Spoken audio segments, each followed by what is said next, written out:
Hi friends, देखिए हमने पिछली वीडियो में देखा था स्वरों की परिभाषा देखी थी। भाषा क्या है, वर्णमाला क्या है, उनकी परिभाषाएं क्या है, वो सब देखा था। और स्वरों का वर्गीकरण हमने दो आधारों पर देख लिया था।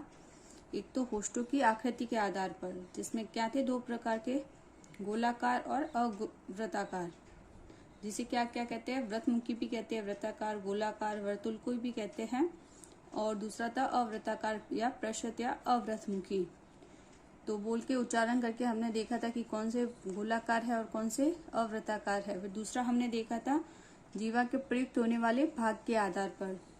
तो उसमें कौन कौन से थे, अग्रस्वर, मध्य स्वर और पश्च स्वर। इसको हमने ट्रिक से भी देखा था कि जिसमें ये तीन जैसी आकृति बनती है, जिन वर्णों में अ को छोड़कर, वो सभी किस में आते थे, पश्च में। और अ क्या है, एकमात्र मध्य स्वर है, और जितने बाकी बचे वो सब अग्र स्वर। हमने पिछले वीडियो में ये सब देख लिया था। और अब हम देखेंगे उच्चारण में लगने वाले समय के आधार पर, या उसे क्या कहेंगे हम, मात्रा के आधार पर भी कह सकते हैं। और ये कितने प्रकार के हैं, दो प्रकार के। एक तो है ह्रीश्व, या उसे क्या कहते हैं, लघु स्वर। और दूसरा क्या है, दीर्घ स्वर, और उसे क्या कहेंगे, गुरु स्वर भी कहेंगे। तो देखिए इसमें क्या है इनकी परिभाषाएं। तो वे स्वर जिनके उच्चारण में अल्प या एक मात्रा का समय लगता है, उन्हें तो क्या कहते हैं, ह्रस्व स्वर। जिसके उच्चारण करते समय हमें क्या लगता है, समय बहुत ही अल्प या कम लगता है, एक मात्रा जितना समय लगता है। तो देखिए कौन कौन से है, अ ई उ री, अ ई उ री। और दीर्घ स्वर वो होते हैं जिनके उच्चारण में स्वरों की तुलना में दुगुना समय लगता है या दो मात्राओं का समय लगता है, तो उन्हें हम क्या कहेंगे, दीर्घ या गुरु स्वर। तो वो कौन कौन से हैं, आ ई उ ए आई ओ औ। तो ये सभी क्या है, दीर्घ स्वर। इनका जब हम उच्चारण करते हैं तो समय थोड़ा सा ज्यादा लगता है। तो देखिए इसको हम ट्रिक से भी देख लेंगे, क्योंकि बच्चे बहुत कंफ्यूजन हो जाते हैं इसमें जब क्वेश्चन आता है एग्जाम में। तो देखिए ट्रिक क्या है, आपको सिर्फ ये याद रखना है, अयूर। क्या याद रखना है, सिर्फ अयूर। ह्रस्व स्वर या लघु स्वर कौन से है, अयूर। तो अ से ए से देखिए अ हो गया, ई से ये वाय हो गया, उ री र। तो अयूर याद रखना कि अयूर क्या है, ह्रस्व या लघु स्वर। और बाकी जितने भी बचते हैं वो क्या है, दीर्घ या गुरु स्वर। तो ये जो ह्रस्व या दीर्घ स्वर है, इसी को हम क्या कहते हैं, मूल स्वर भी कहते हैं। तो जिसमें मूल या रूढ़ या यौगिक या जैविक जो शब्द होते हैं वो पूछ लिए जाए, तो उसमें भी क्या ट्रिक होगी, अयूर। ठीक है बच्चों, तो आगे देखते हैं हम।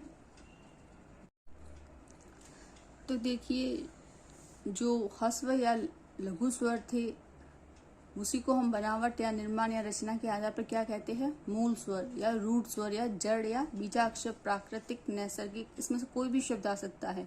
ये सभी एक ही नाम है।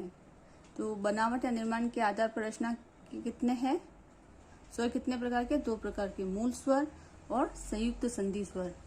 उसे संयुक्त स्वर भी कह सकते हैं और संधि स्वर भी कह सकते हैं। तो मूल स्वर तो वही है जो आपके ह्रस्व स्वर है, जो इसमें आपको ट्रिक से याद करवाया था, अयूर। तो वही सब क्या है, मूल स्वर या रूट स्वर। देखिए आपकी एक ट्रिक से कितने ये कवर हो जाएंगे। तो देखिए वे स्वर जो अपने आप में स्वतंत्र है, जिनका निर्माण कर किसी अन्य स्वर के योग से नहीं हुआ है। तो क्या है, जो मूल रूप में है अपने, जिसका निर्माण अन्य स्वरों की सहायता से नहीं हुआ है, तो वो क्या कहलाते हैं, मूल स्वर है या रूढ़ या बीजाक्षर है। ठीक है, तो वो कौन से है, अयूर। तो अ ई उ री। ठीक है, फिर बाकी जो बचे वो किस में आ जाएंगे, संयुक्त स्वर में। तो बाकी कितने बचे, देखिए आ ई उ ए आई ओ औ, ये स्वर बचे बाकी। तो वैसे संयुक्त या संधि स्वर की परिभाषा देख लीजिए, वे स्वर जो दो स्वरों की संधियों से बने हो संयुक्त स्वर कहलाते हैं।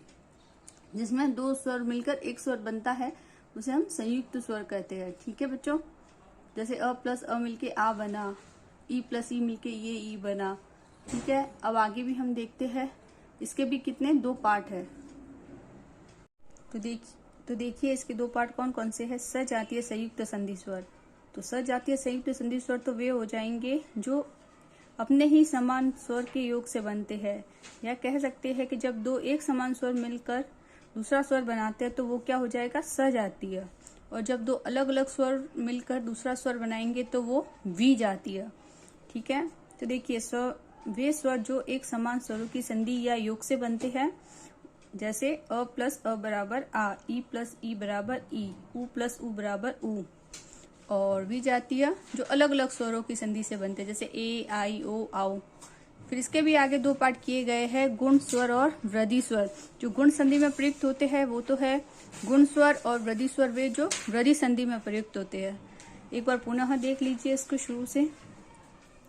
मूल स्वर या रूट स्वर या जड़ या बीजाक्षर स्वर वही स्वर है जो आपको पहले पिछली ट्रिक में बताया था, अयूर करके आपको याद करवाया था। तो वो तो क्या हो जाएंगे, जो ह्रस्व स्वर होंगे वही सभी। तो ह्रस्व स्वर है वही मूल स्वर है, तो उसके लिए क्या ट्रिक थी, अयूर। तो अ ई उ री। और जितने भी दीर्घ स्वर थे वे सब किस में आ जाएंगे, संयुक्त संधि स्वर में। ठीक है, और फिर इसके दो पार्ट किए गए, स जाती है और वी जाती है। फिर वी जाती है के आगे दो है पार्ट, गुण स्वर और वृद्धि स्वर।